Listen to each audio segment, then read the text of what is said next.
महादेव। श्री शिवाय नमस्तुभ्यम। मार्गशीर्ष मास का पावन महीना चल रहा है, जिसे अगहन मास के नाम से भी जाना जाता है। आज इस वीडियो में हम लोग माँ महालक्ष्मी की व्रत कथा का श्रवण करेंगे। अगहन मास मार्गशीर्ष के पहले गुरुवार को माँ लक्ष्मी जी की स्थापना और पूजा की परंपरा है। मान्यता है कि तुलसी और लक्ष्मी जी की पूजा पूरे अगहन मास में या फिर इस माह के गुरुवार को एक साथ करने और अन्न दान करने से माँ लक्ष्मी जी बहुत अधिक प्रसन्न होती हैं और उनके आगमन के बाद उनका स्थायित्व हमेशा हमेशा के लिए बना रहता है। अगहन के हर बृहस्पतिवार को लक्ष्मी जी की पूजा होती है। कहते हैं कि और सनातन धर्म में भी उल्लेख किया गया है कि अगहन बृहस्पतिवार को अगर सुहागिन महिलाएं बुधवार की रात घर की साफ सफाई करने के बाद निष्ठा से लक्ष्मी जी की उपासना करें तो वे प्रसन्न होकर उपासक के घर स्थायी तौर पर रुक जाती हैं। अगहन मास में बृहस्पतिवार को लक्ष्मी जी की व्रत पूजा से सुख संपत्ति और ऐश्वर्य प्राप्ति के साथ मन की सारी इच्छाएं पूरी होती हैं। आइए अब माँ महालक्ष्मी व्रत कथा का श्रवण करते हैं। इस कथा का श्रवण करने से दुख दारिद्र्य दूर हो जाता है और महालक्ष्मी की कृपा से सुख संपत्ति ऐश्वर्य प्राप्त होता है और मन की सारी इच्छाएं पूरी होती हैं। श्री महालक्ष्मी माता के अनेक रूप तथा नाम हैं। भूतल में वे छाया, शक्ति, तृष्णा, शांति, जाति, लज्जा, श्रद्धा, कांति, वृत्ति, स्मृति, दया, तुष्टि, माता, अधिशास्त्री एवं लक्ष्मी के रूप में स्थित हैं। उन्हें हम प्रणाम करते हैं। कैलाश पर्वत पर पार्वती, क्षीर सागर में सिंधु कन्या, स्वर्गलोक में महालक्ष्मी, भूलोक में लक्ष्मी, ब्रह्मलोक में सावित्री, ग्वालों में राधिका, वृंदावन में रासेश्वरी, चंदनवन में चंद्रा, चंपकवन में गिरिजा, पद्मावन में पद्मा, मल्टीव में मालती, कुंदनवन में कुंद दंती, केतकीवन में सुशीला, कंदनवन में कंदमाला, राजप्रसाद में राजलक्ष्मी और घर घर में गृहलक्ष्मी इन विभिन्न नामों से जानी जाती हैं।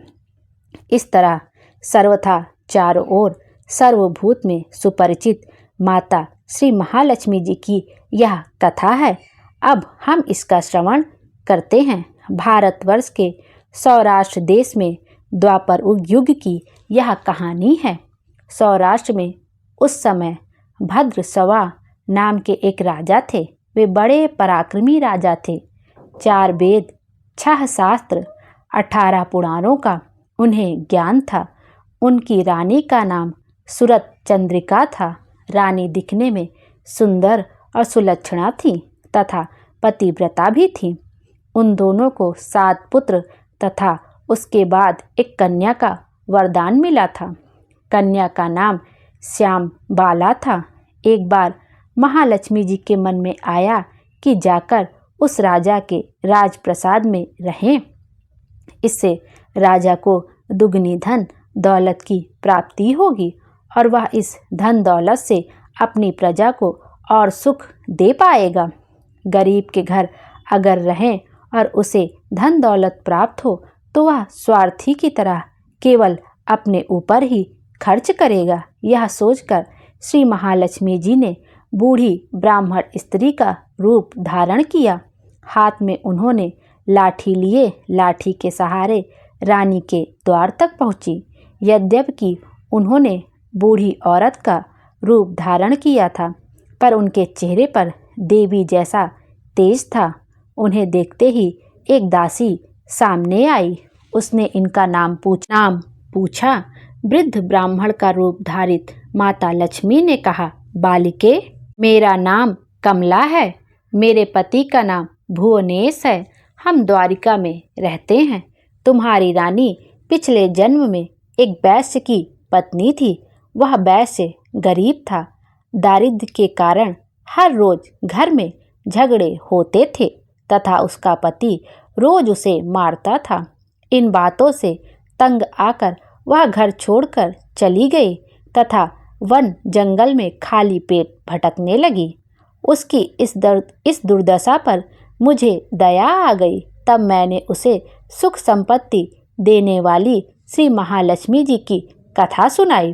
मेरे कहने पर उसने श्री महालक्ष्मी जी का व्रत किया। श्री महालक्ष्मी जी उसके व्रत से बहुत प्रसन्न हुई। उसकी गरीबी दूर हुई।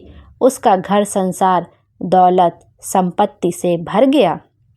बाद में पति पत्नी दोनों परलोक सिधार गए।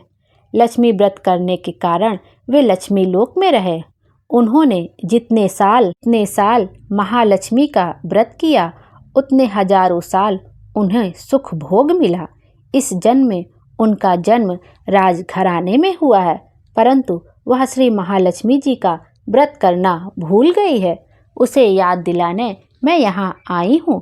बुढ़िया की बातें सुनकर दासी ने उन्हें प्रणाम किया तथा श्री महालक्ष्मी जी का व्रत किस तरह किया जाए इस बारे में पूछा। बुढ़िया रूप धारण किए हुए श्री महालक्ष्मी माता ने दासी को पूजा की विधि तथा महिमा बताई। इसके बाद वह दासी माता को प्रणाम कर रानी को बताने अंदर चली गई। राजवैभव में रहते हुए रानी को अपने ऐश्वर्य का बहुत घमंड हो गया था।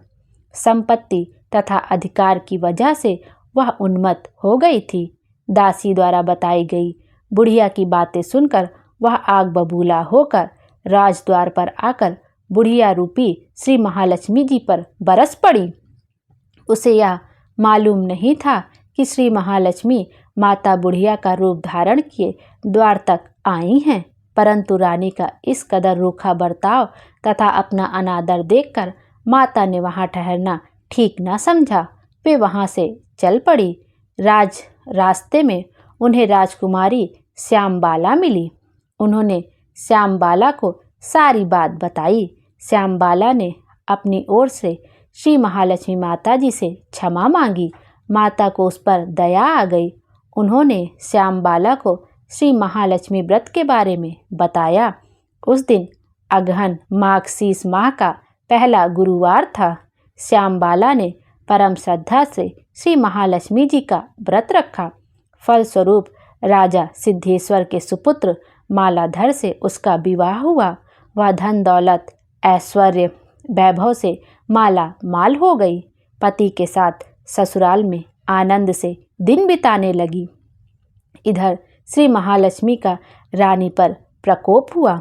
फलस्वरूप राजा भद्रसवा का राज्य एवं राज कारोबार नष्ट हो गया। यहाँ तक कि खाने के भी लाले पड़ गए। ऐसी हालात में एक दिन रानी ने राजा से निवेदन किया, हमारा दामाद इतना बड़ा राजा है, धनवान है, ऐश्वर्यशाली है, क्यों ना उसके पास जाएं, अपना हाल उसे बताएं, वह जरूर हमारी मदद करेगा। इस बात पर राजा भद्रसवा दामाद के पास रवाना हुए। राज्य में पहुंचकर एक तालाब के किनारे थोड़ी देर विश्राम के लिए ठहरे। तालाब से पानी लेने आते जाते दासियों ने उन्हें देखा। उन्होंने विनम्रता से उनकी पूछताछ की।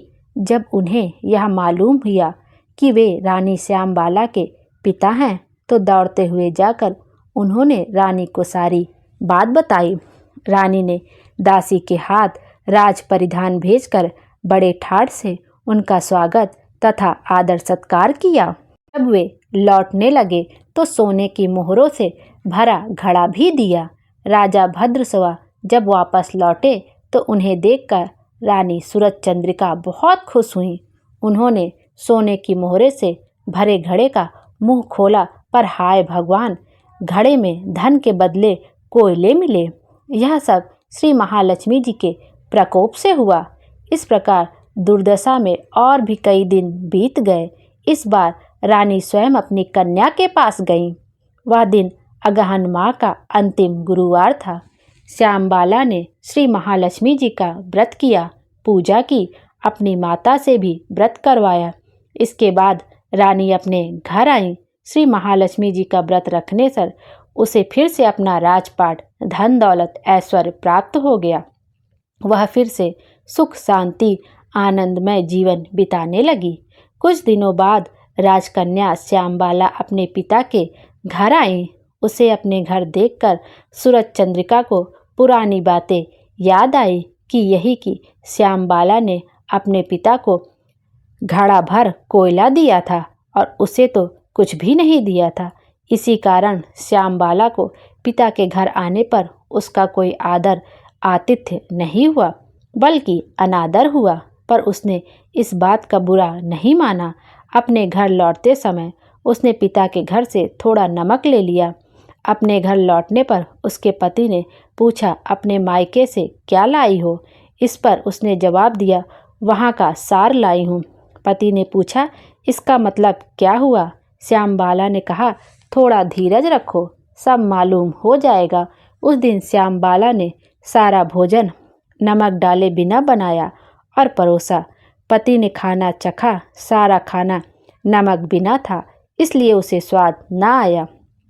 फिर श्यामबाला ने थाली में नमक डाला और इससे सारा भोजन स्वादिष्ट लगने लगा। तब श्यामबाला ने अपने पति से कहा, यही है वह मायके से लाया हुआ सार। पति को उसकी बात सही लगी। फिर वह दोनों हंसी मजाक करते हुए भोजन करने लगे। कहा गया कि इस तरह जो कोई श्रद्धा भाव से श्री महालक्ष्मी जी की पूजा करे उसे माता की कृपा प्राप्त होती है, सुख संपत्ति शांति प्राप्त होती है, सभी मनोकामनाएं पूरी होती हैं। परंतु यह सब प्राप्त होने पर माता की पूजा को भूलना नहीं चाहिए। हर गुरुवार को व्रत पाठ अवश्य करना चाहिए।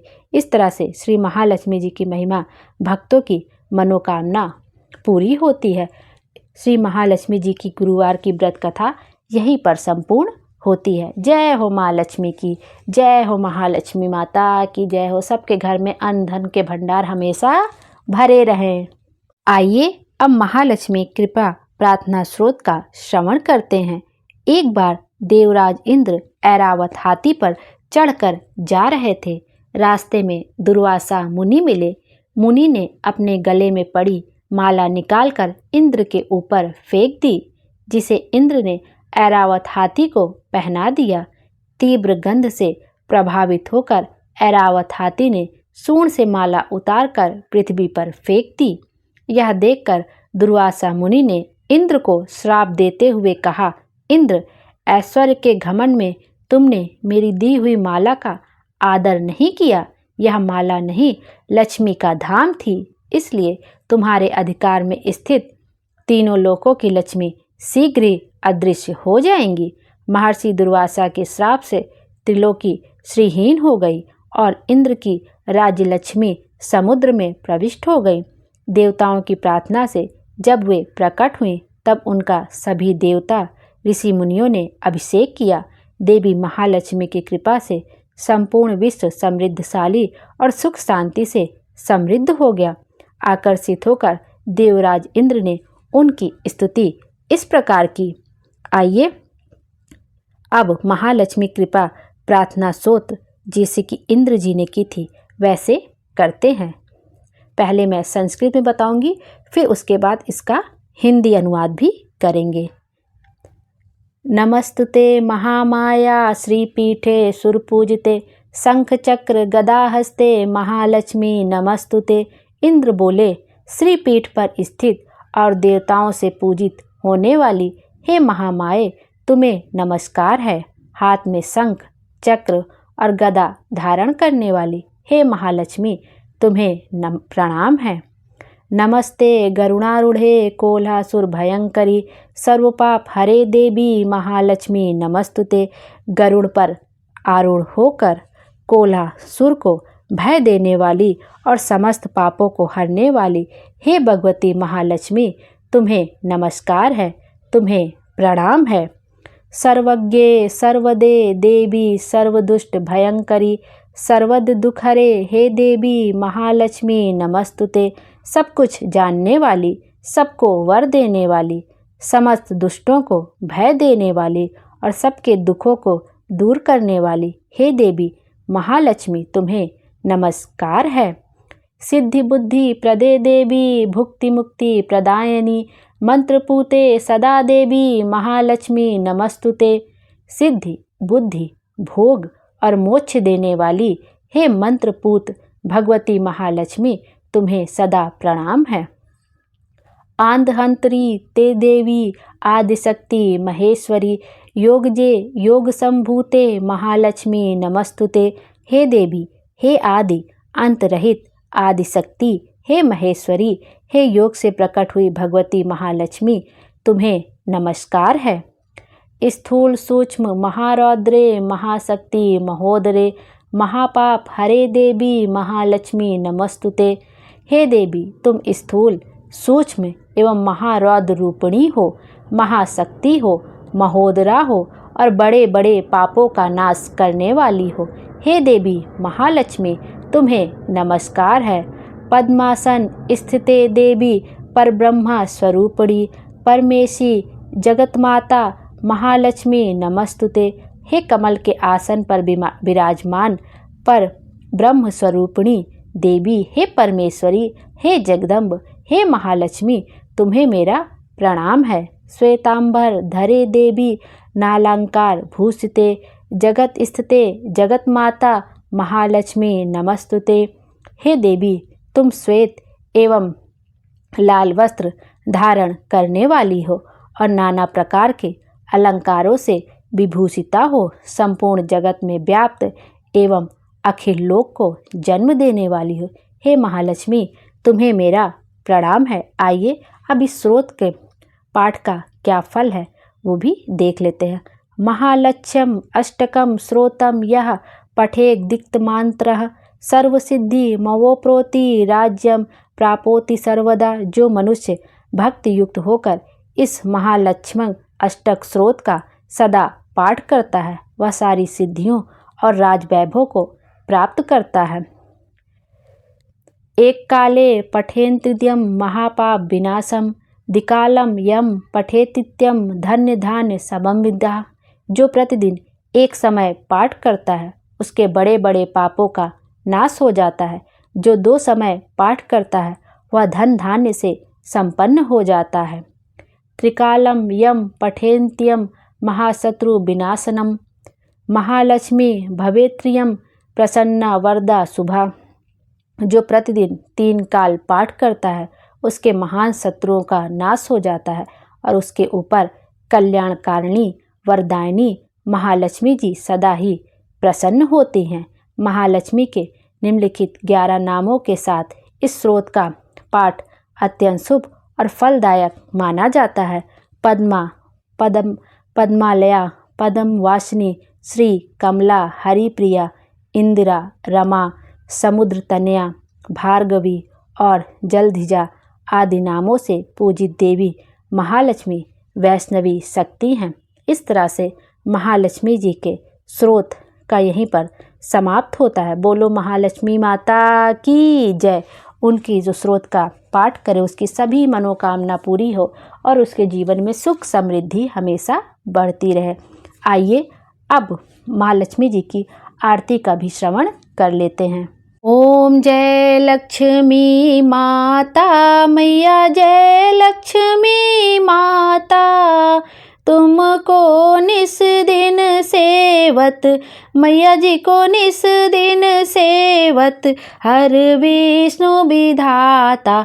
ओम जय लक्ष्मी माता, उमा रमा ब्रह्माणी, तुम ही जग माता, सूर्य चंद्रमा ध्यावत, नारद ऋषि गाता। ओम जय लक्ष्मी माता, दुर्गा रूप निरंजनी, सुख संपत्ति दाता, जो कोई तुमको ध्याता, रिद्धि सिद्धि धन पाता। ओम जय लक्ष्मी माता, तुम पाताल निवासिनी, तुम ही शुभदाता, कर्म प्रभाव प्रकाशनी, भवनिधि की त्राता। ओम जय लक्ष्मी माता, जिस घर में तुम रहती सब सद्गुण आता, सब संभव हो जाता, मन नहीं घबराता। ओम जय लक्ष्मी माता। तुम बिन यज्ञ न होवे, वस्त्र न कोई पाता, खान पान का वैभव सब तुमसे आता। ओम जय लक्ष्मी माता, मैया जय लक्ष्मी माता। शुभ गुण मंदिर सुंदर, क्षीरो दधी जाता, रत्न चतुर्दश तुम बिन कोई नहीं पाता। ओम जय लक्ष्मी माता। महालक्ष्मी जी की आरती जो कोई जन गाता, उर आनंद समाता, पाप उतर जाता। ओम जय लक्ष्मी माता, मैया जय लक्ष्मी माता। बोलो भगवती महालक्ष्मी की जय। जय हो माँ लक्ष्मी की। यदि इस कथा को कहने में, इस स्रोत को कहने में, आरती कहने में मुझसे कोई त्रुटि हो गई हो, भूल चूक हो गई तो मुझे क्षमा कर दीजिएगा। भोले बाबा हम सब की मनोकामना पूरी करें और हमारे जीवन को खुशियों से भर दे। Thank you.